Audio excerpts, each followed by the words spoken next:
And hello, YouTube, and welcome back to another episode of The Zone TV Movie Entertainment with me, your host Jonathan, once again bringing you my thoughts and review for tonight's episode of DC's Stargirl Season 2, Episode 3. Very fun episode, gotta admit. Some spoilers. If you haven't seen the episode, catch up, because it's a fun episode. So, we all know that the Injustice team now are pretty much are in the hunt for some adventure, some action. They wanna continue doing good. Obviously, Courtney, she's stuck in summer school, but she's doing pretty well. She's doing pretty well for herself. She's passing her grades, so at least that way maybe she can go on to the next grade. I'm not really sure what grade she's in. I would assume maybe ninth.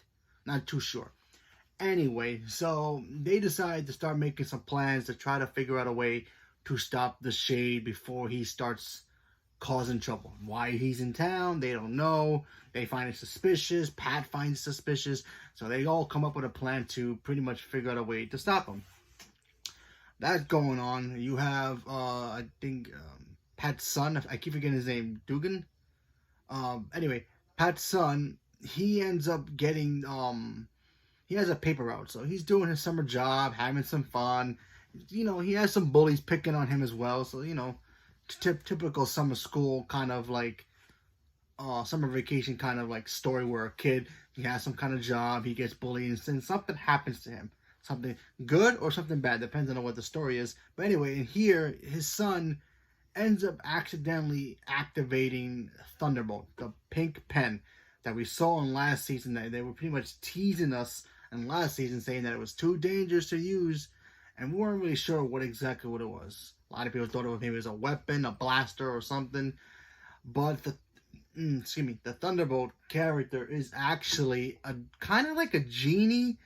But if Genie had a baby with Loki, this would the Thunderbolt character will be. He kind of looks like, kind of looks like a genie, but he's all electrical, kind of like Electro. If Electro was using his electric powers more instead of having a human form, and so whoever holds the pen, they become, the master, and they have to use wishes to be able to use it. He uses one of the wishes, and for the better or worse, depending on what the wish is, kind of goes iffy. So like I said, it's kind of like Genie, but if Genie was merged with Loki. We all know how Loki is. He's very predictable. He's the god of mischief. It's kind of like that. And I thought this actually was a very fun episode. The character was very cool. The interaction between him and the kid was a lot of fun. Personally, I didn't like the son last season. I thought he was kind of annoying.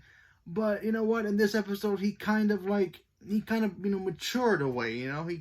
All he wants was to do is to prove himself. He's the only one in the family that kind of doesn't do anything, minus the dog.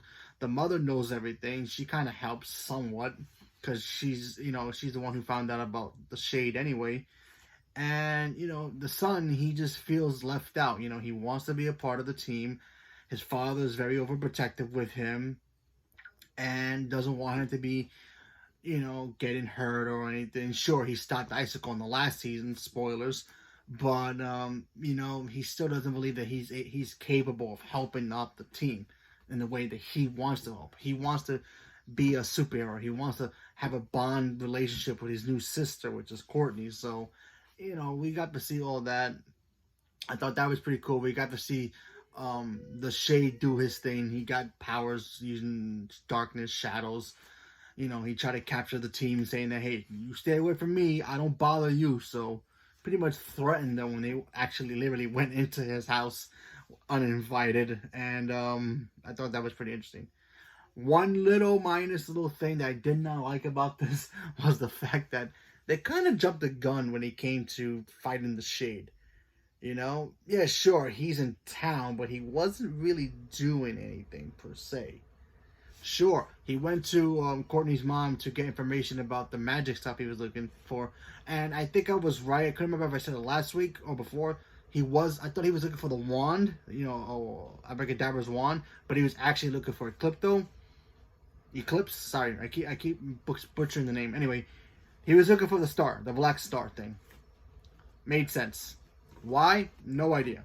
We all know Cindy has it. We didn't get to see her this episode, but I'm pretty sure she'll be back in next week's episode. Anyway, but yeah, I felt it was very odd that they would literally just go, okay, let's go stop him now because, you know, he might be bad later. And technically, he wasn't doing anything.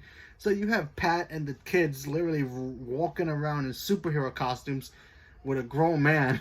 Kind of feels like they're doing Halloween a little early, but a little weird, but go figure. So technically, they were the ones breaking the law going into his house.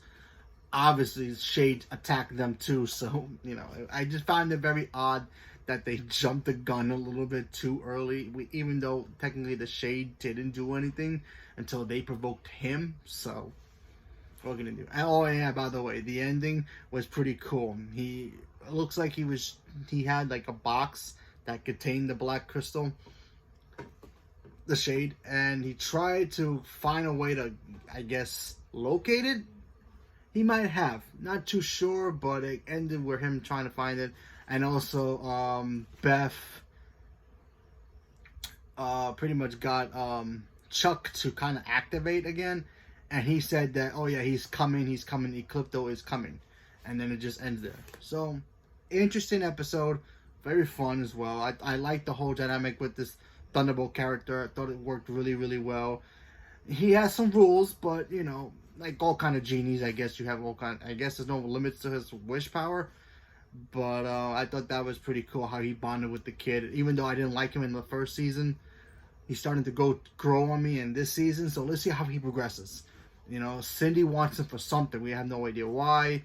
Sportsmaster and his wife come back next week, so that's gonna be interesting. So what's going on there? But I'm pretty sure we won't see Eclipto like be the main villain until the second half of the season, which would be sometime next year, but we're going to have to wait. So, leave a comment below. Let me know what you guys thought about Stargirl, tonight's episode. And what do you think is going to happen moving forward? What do you think who's going to be the main villain? How long do you think the Shade is going to last as a villain before Eclipto shows up? And also, do you think Thunderbolt's a cool character? I thought the effects worked really well too. Obviously, it was, you know, TV budget, but it worked really, really well. I was really surprised at the budget that they had for his character. Looked really, really good, you know? So, that's thumbs up. So, leave a comment below. Let me know. Thank you very much, and have a good night.